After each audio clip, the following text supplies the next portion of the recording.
Everyone, this is me Sadia है और मैं आपके लिए लेकर आई हूँ एक और रीडिंग जो कि होगी उन लोगों के लिए जो राइट नाउ नो कॉन्टैक्ट की सिचुएशन में है और जानना चाह रहे हैं कि आपके पर्सन की करंट फीलिंग्स आपको लेकर क्या है। क्या वो आपको भूल चुके हैं, क्या वो आपको मिस करते हैं, क्या वो आपके बारे में सोचते हैं। Let's find out. रीडिंग शुरू करने से पहले रिमाइंड करवा दूँ कि एक जनरल रीडिंग है। अगर आपको पर्सनलाइज रीडिंग लेनी है तो रीच आउट कर सकते हो। ईमेल आईडी डिस्क्रिप्शन बॉक्स में गिवन है। क्या चल रहा है आपके पर्सन के मन में, जान लेते हैं उनके मैसेजेस के साथ। क्या चल रहा है उनके मन में, क्या वो आपके बारे में सोचते हैं, क्या वो आपको मिस करते हैं, क्या वो आगे बढ़ना चाहते हैं, सब कुछ जानेंगे। स्टार्ट करेंगे पहले उनके मैसेजेस के साथ और उसके बाद में उनकी करंट एनर्जीज की जानने की कोशिश करेंगे। वैसे कि क्या कहना चाहते हैं वो आपको, और अगर इन टच होते तो वो क्या कहते हैं आपको गिवन सर्कमस्टांसिस में। We will reunite someday. आपका पर्सन आपसे कहता कि आप दोनों डेफिनेटली कम बैक करोगे एक दूसरे के साथ। You will reunite. कहीं ना कहीं आप लोगों का रिकन्सिलिएशन होगा ही होगा, ऐसा आपका पर्सन का मानना है। कहीं ना कहीं अगर वो आपसे बात कर रहे होते तो राइट नाउ आपको यही कहते कि हम दोनों फिर से मिलेंगे, जस्ट बी पेशेंट, सब कुछ मैं हैंडल कर लूँगा या कर लूँगी और हम दोनों एक दूसरे के साथ हो पाएंगे। तो ठीक है, और क्या कहते हैं, I am fixated on you. आपका पर्सन आपको ये भी बताता कि कुछ भी हो जाए, उनका ध्यान, उनका फोकस, उनका प्यार सब कुछ आपके लिए ही है। कहीं ना कहीं वो आपसे मूव ऑन नहीं किए हैं, चाहे जो मर्जी सर्कमस्टांसेस हो चुके हों, लेकिन इनका ध्यान, इनका फोकस, इनका प्यार आप ही हो, आप ही थे और आप ही रहोगे। I keep recalling our separation over and over again. आपका पर्सन आपको बताता कि कहीं ना कहीं वो बार बार सोचते हैं कि जिस तरह से आपकी सेपरेशन हुई थी, जिस तरह से आपका नो कॉन्टैक्ट स्टार्ट हुआ था, ये उस बारे में इतना ज़्यादा सोचते हैं कि वो बार बार उनके माइंड में एक वो रिपीटेड सीन जो है वो क्रिएट होता है और ये आपके रिलेशनशिप से निकल ही नहीं पा रहे हैं। Let's see, I am reminded of you by many things. कहीं ना कहीं अगर वो कुछ कोशिश करके अपने आप को थोड़ा बिजी भी करना चाहते हैं, स्टिल कुछ ना कुछ ऐसा होता है उनकी लाइफ में जो वो आपके बारे में सोचने लग जाते हैं, आपके बारे में उनका ख्याल जो है वो आपकी तरफ जाता है। तो डेफिनेटली आपसे मूव ऑन करना उनके लिए आसान नहीं था, ना है, ना होगा। आपके पर्सन अगर आपसे बात कर रहे होते तो राइट नाउ डेफिनेटली वो ये सब आपको बताते कि ये जो कनेक्शन है आपका उनके साथ वो स्टिल काफ़ी स्ट्रांग है। We are not suited for each other. आपके पर्सन आपको कहना चाहते हैं कि शायद हाँ, हम लोग एक दूसरे को सूट नहीं करते हैं, हम लोगों की सर्कमस्टांसेस मैच नहीं कर रहे, चीज़ें जो है वो अलाइन नहीं है, एक्सपेक्टेशन लाइफ से, लव लाइफ से डिफरेंट है। बट येस, स्टिल आपको भूल नहीं पा रहे हैं। स्टिल उनको लगता है कि नहीं, मतलब this connection is important. I wonder if you are enjoying life more without me. आपका पर्सन वंडर करता है कभी कभी कि क्या आप उनके बगैर अपनी लाइफ को ज़्यादा एंजॉय कर रहे हो या नहीं। Although we are apart, I can still feel you. आपका पर्सन ये भी कहना चाहता है कि इवन तो कि आप दोनों साथ नहीं हो राइट नाउ, लेकिन स्टिल वो आपको फील कर पाते हैं। अच्छा, कहीं ना कहीं आपके पर्सन साथ में ये भी कह रहे हैं कि वो उनको लगता है कि आप दोनों सूट नहीं करते एक दूसरे के लिए। लेट्स सी कि ऐसा क्यों है और क्या फील करता है आपका पर्सन आपको लेकर, और क्या चीज़ उनको रोकती है आपकी तरफ एक्शन लेने से। क्या सोचते हैं, क्या फील करते हैं, क्या चीज़ उनको रोकती है। Let's find out all of it.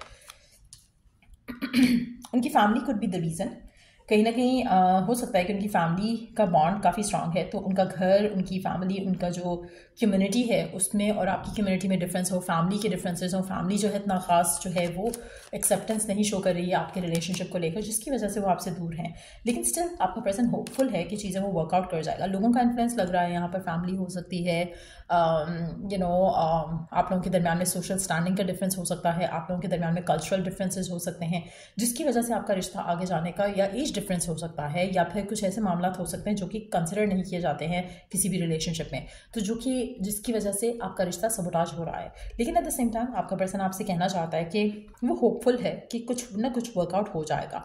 लोगों की जब ख्वाब, लोगों की जब विशेष पूरी होती हैं तो हमारी भी हो जाएंगी। But at the same time उनको लगता है कि गिवन सर्कमस्टांसेस में फैमिली और ये सारे रीजंस की वजह से शायद ये कनेक्शन वर्क नहीं करेगा।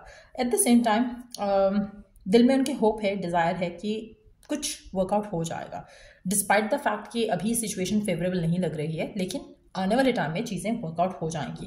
लेट्स सी कि और क्या सोचते हैं आपके बारे में, क्या फील करते हैं, क्या चाहते हैं, उनकी क्या इंटेंशंस हैं आपको लेकर, इस कनेक्शन को लेकर, और क्या चाहते हैं, क्या फील करते हैं, क्या कहना चाहते हैं। लेट्स सी क्या है फर्दर उनके माइंड में नो कॉन्टैक्ट में। आपका पर्सन आपकी तरफ एक्शन लेना चाहता है, उनका गोल, उनका डिज़ायर है कि आप और वो एक दूसरे के साथ रहें, वो आपको लेकर लॉयल थे और हैं। But at the same time it's not easy, it's not easy. लेकिन वो चाहते हैं कि एक नया चैप्टर आप दोनों का स्टार्ट हो सके, डेफिनेटली चाहते हैं, लेकिन फॉर द टाइम बीइंग मुझे लग रहा है किसी किसी चीज़ के इंतज़ार में है, जैसे कोई सर्कमस्टांसेस बेहतर हो जाएं, कोई ज़रा सा उनको कुछ ऐसा मिल जाए जिससे सिचुएशन फेवरेबल हो जाए। आप में से कुछ लोग एक्वेरियस, एरीज, लिब्रा को डील कर रहे हो, या फिर आप खुद वो साइंस हो। Let's see more cards here. अच्छा, आप में से काफ़ी सारे लोगों के लिए मुझे लग रहा है कि पर्सन के पास अभी इतनी अथॉरिटी, इतनी स्ट्रेंथ नहीं है कि वो आपकी तरफ एक्शन ले सके, लेकिन once they have that authority and strength तो ये आपकी तरफ एक्शन ज़रूर लेंगे। आप में से मेजॉरिटी लोगों के लिए फ़िलहाल मुझे लग रहा है कि आपके पर्सन वेट कर रहे हैं कि कुछ ऐसा हो जिससे वो आपकी तरफ एक्शन लें, तो वो एक इंस्पायर्ड एक्शन होगा, फेयरफुल एक्शन नहीं होगा। तो कहीं ना कहीं वो आपको मैनिफेस्ट कर रहे हैं। आपको शायद ऐसा लग नहीं रहा कि पर्सन आपको मिस करता है, सोचता है आपके बारे में, बट वो मिस करते हैं, वो सोचते हैं। But at the same time given circumstances में शायद उनको लगता है कि अभी जो सिचुएशन है उसमें चीज़ें सूटेबल नहीं हैं आपके रिलेशनशिप के लिए, और वो अभी अगर कोई एक्शन लेते हैं तो शायद उसका रिजल्ट फ्रूटफुल भी नहीं होगा। इसलिए they are taking their time, ताकि चीज़ों को सॉर्ट आउट करके एक्शन लें, ताकि चीज़ों को हैंडल करके एक्शन लें, ताकि रिश्ता आगे जा सके, बजाय इसके कि कोई और प्रॉब्लम्स हों।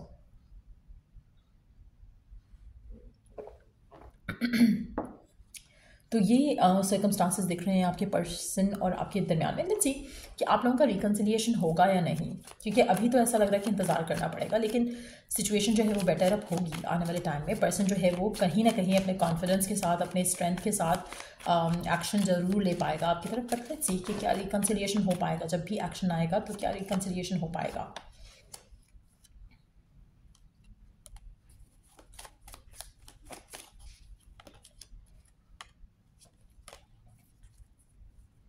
आप में से मेजॉरिटी लोगों के लिए एक्शन आएगा, रिकन्सिलिएशन होने के चांसेस आपके ऊपर डिपेंडेंट होंगे, क्योंकि आप उस टाइम पे पर्सन को अलाउ करते हो to come back in your life और नॉट, वो आपकी चॉइस होगी।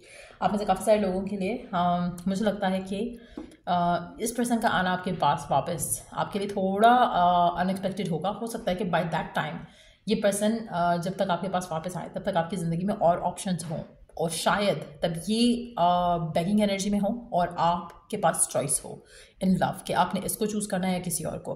क्योंकि ऐसा लग रहा है कि जब इस पर्सन की ऑफ़र आपके पास आ रही है, उससे पहले आपके पास और ऑफर्स होंगी। सो या तो आप ऑफ़र चूज़ कर चुके होंगे किसी और की, या फिर आपके पास उस टाइम पे मोमेंट होगा कि आप स्टिल चूज़ करो इस इंसान को। सो कुछ लोगों के लिए हो सकता है कि you would choose somebody else. कुछ लोगों के लिए हो सकता है कि आपको जो क्लोजर चाहिए था इस इंसान के साथ, वो क्लोजर आपको मिले और आप अपनी ज़िंदगी में आगे बढ़ जाओ। लेकिन कुछ लोगों के लिए ये भी पॉसिबिलिटी है कि जो भी ये पर्सन है जिसके साथ आप करंटली नो कॉन्टैक्ट में हो, जब ये पर्सन आए तो आपके पास 2 ऑप्शंस हो जिसमें से आपको चूज़ करना हो। तो आपकी चॉइस होगी, आपका डिसीजन होगा कि क्या आप पास्ट को छोड़कर आगे बढ़ना चाहते हो या फिर आप रिकनसाइल करना चाहते हो सेम पर्सन के साथ। लेकिन ये पर्सन आपकी तरफ एक्शन ज़रूर लेगा फॉर मेजॉरिटी ऑफ यू। तो चॉइस आपकी रहेगी, डिसीजन आपका रहेगा। The ball is going to be in your court. So या ये रीडिंग आप लोगों की, अगर आपको इस रीडिंग से हेल्प मिला है, गाइडेंस मिली है, तो लाइक शेयर सब्सक्राइब जरूर करो। Till I do the next read, take care, bye.